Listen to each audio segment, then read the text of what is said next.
Hey! This is Mr. Poddable. The safe house was still and quiet, a stark contrast to the turmoil in my mind. The walls, bare and unremarkable, seemed to close in as the gravity of our situation became clearer with each passing hour. The events of the past weeks had led us to this point, where every decision felt like a gamble with impossible stakes. Marcus and I had spent the night analyzing the data, trying to untangle the complex web of connections and motives that surrounded this shadowy organization. It was like staring into a black hole. No matter how much we uncovered, there was always more lurking beneath the surface. "Jack, this isn't just about your company," Marcus had said earlier, his tone more grave than I'd ever heard it. "These people, this organization, they're not just corporate saboteurs. They've got a history, a long one, of taking down anyone or anything that stands in their way. They've toppled governments, destroyed lives, and left no trace behind." I listened, trying to process the weight of what he was saying. This was no longer just about protecting myself or even my company, it was about survival. The enemies we were up against were far more dangerous than we'd initially believed. "And now they're coming for me," I said, my voice barely above a whisper. "But why? What could I have done to warrant this?" Marcus shook his head, his expression unreadable. "It's not always about what you've done, Jack. Sometimes it's about what they think you'll do, or what you might uncover. We're still in the dark about their ultimate goal. But one thing's clear, you're a threat to them, and they want you out of the picture." "We need to get inside their network," Marcus said, breaking the silence. "But we can't just stroll in the front door. We need someone on the inside, someone who can get us access to their operations." "An informant?" I asked. "More like a mercenary," Marcus replied, his voice hardening. "There's a guy I know, Victor. Ex-military, disgraced intelligence officer, now working as a hired gun. He's done jobs for these people before, but he's not exactly loyal. He works for whoever pays the most, and he's got a reputation for being adaptable." I frowned. "And you think he'll help us?" Marcus leaned back, eyes fixed on the map. "We don't need him to help us, Jack. We just need him to do the job." Victor wasn't unfamiliar to me. I'd heard whispers about him, stories of missions gone wrong, of alliances betrayed for the right price. He was the kind of man who thrived in the gray areas, where morality and ethics were nothing more than inconveniences. "Fine," I said. "Let's talk to him." It didn't take long for Marcus to arrange a meeting. We were to meet Victor at a rundown bar on the outskirts of the city, a place where no one asked questions and everyone had something to hide. The kind of place where men like Victor felt most at home. As we drove through the city, I couldn't shake the feeling that we were crossing a line, stepping into a world from which there might be no return. The streets were dark and nearly empty, the city's usual bustle reduced to a faint hum in the distance. The headlights of our car cut through the darkness, illuminating the road ahead, but my mind was clouded with doubts. "We're almost there," Marcus said, breaking the silence. He didn't turn to look at me, his eyes fixed on the road ahead. "Remember, Jack, Victor isn't someone you trust. He's someone you use. Keep your guard up." I nodded, though my stomach churned with unease. This was far from the world I was used to, a world of boardrooms and business deals. But now, I was about to meet a man who operated in the shadows, whose very existence was a testament to the darkness we were up against. When we arrived at the bar, it was exactly as I'd expected, dimly lit, with peeling wallpaper and the stench of stale alcohol hanging in the air.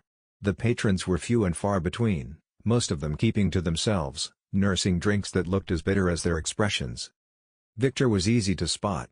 He sat alone in a corner, his back to the wall, a glass of something amber-colored in his hand.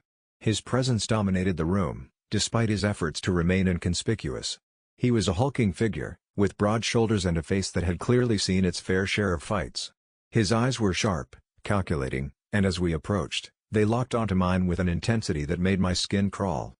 "Marcus," he greeted with a nod, his voice deep and gravelly. Then he turned his gaze to me, sizing me up with a look that was equal parts curiosity and disdain.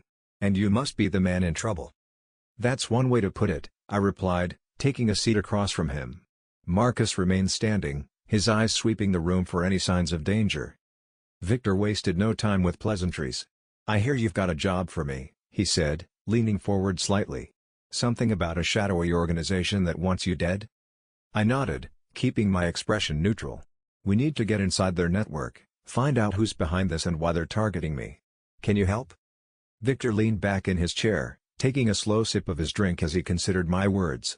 "I can help," he said finally, But it won't be cheap. And there's no guarantee you'll like what you find. Name your price, Marcus interjected before I could respond. But understand this, you double-cross us, and I'll make sure you regret it. Victor's lips curled into a smirk, one that didn't quite reach his eyes. Always a pleasure doing business with you, Marcus. Here's the deal, I'll get you what you need, but I'll need something in return. I raised an eyebrow. What kind of something? Victor leaned in closer, lowering his voice. There's a job I've been eyeing, something that requires a skilled hand and a bit of finesse. You help me pull it off, and I'll get you your information. Marcus and I exchanged a glance. We didn't have much choice. Fine, I said. What's the job? Victor's smirk widened. There's a high-level meeting happening in a few days, some of the organization's top players will be there. I need access to that meeting, but getting in requires more than just brute force. You're going to help me create a distraction, something big enough to draw attention away from the entrance long enough for me to slip in. A distraction? I echoed, my mind already racing with possibilities. Nothing lethal, Victor added quickly, sensing my hesitation. Just something to cause a bit of chaos, something they won't see coming. I hesitated, the weight of the decision pressing down on me. This wasn't just about gathering information anymore, it was about actively engaging with the enemy, playing their game by their rules. But what choice did I have? If we wanted to get to the bottom of this, we had to take risks. All right, I said finally. We're in. Victor nodded, satisfied. Good. We'll go over the details tomorrow. For now, get some rest, you're going to need it. As we left the bar, Marcus and I didn't speak. The gravity of what we were about to do hung heavily in the air, a reminder that we were stepping deeper into a world we barely understood. But there was no turning back now. We were committed. Back at the safe house, the silence was deafening. I couldn't shake the unease that had settled deep in my gut. The more I thought about the plan, the more I realized how precarious our situation was. We were about to walk into the lion's den, armed with nothing but our wits and the hope that Victor wouldn't betray us. I spent the rest of the night poring over everything we knew about the organization, trying to piece together a plan that would keep us alive and one step ahead. But as the hours passed, fatigue set in, and I found myself drifting off, my mind heavy with the weight of uncertainty. In my dreams, I saw shadows, figures moving in the darkness, their faces obscured, their intentions unknown. They whispered my name, their voices cold and distant, like echoes from a forgotten past. I wanted to run, but my feet were rooted to the ground, and all I could do was watch as they closed in. When I awoke, the first light of dawn was breaking through the window, casting long shadows across the room. I sat up, rubbing my eyes, trying to shake off the lingering sense of dread. Today was the day. We were about to take our first step into the darkness, and there was no telling where it would lead. To be continued. Thanks for listening, stay curious, stay awesome, and as always, keep it poddable. See you in the next episode.